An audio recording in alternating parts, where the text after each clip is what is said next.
अरावली को लेके जो फैसला आया सुप्रीम कोर्ट का वो दुर्भाग्यपूर्ण है,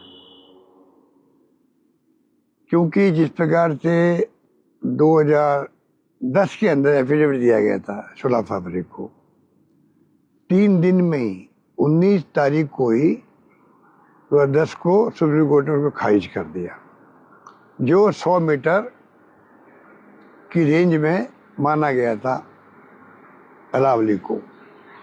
उसके बाद में क्या जरूरत पड़ी कि 2024 के अंदर उसी परिभाषा को जो खारिज हो चुकी थी सुप्रीम कोर्ट में, स्टेट गवर्नमेंट की सिफारिश पर, भाजपा की स्टेट गवर्नमेंट की सिफारिश पर केंद्र सरकार ने उसी को पैरवी के लिए सुप्रीम कोर्ट में ले गए। दुर्भाग्य से सुप्रीम कोर्ट ने उसको एक्सेप्ट कर लिया। आज हाहाकार मचा हुआ सब जगह, क्योंकि अगर अरावली नहीं बचेगी तो आप सोच सकते हो कि उसके परिणाम क्या होंगे वर्तमान पीढ़ी के लिए भी, आने वाली पीढ़ियों के लिए भी।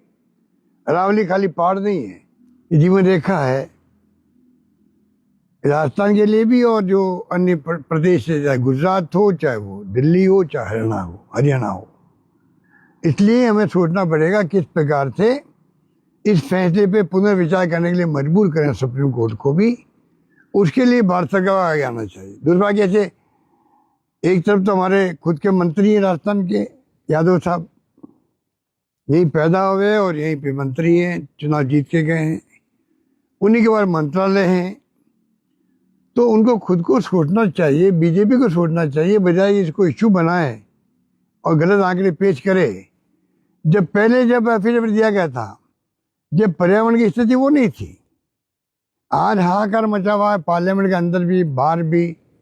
राहुल गांधी भी, नेता प्रतिपक्ष भी, अन्य लोग भी, तमाम पार्टियों के लोग जिस प्रकार से दिल्ली गैस चैम्बर बन चुका है, सांस लेना मुश्किल हो रहा है, दिल्ली के अलावा भी अन्य राज्यों में भी उसका असर भी पड़ रहा है।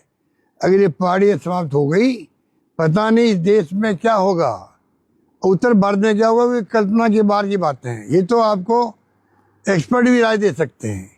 इसलिए मैं अपील करना चाहूँगा भारत सरकार से भी और स्टेट गवर्नमेंट से, इसको गंभीरता से ले, ये कोई प्रतिष्ठा के सवाल नहीं बनाए, और उसको गंभीरता से लेकर के पुनर्विचार करने के लिए आगे आना चाहिए, मेरा मानना है। धन्यवाद।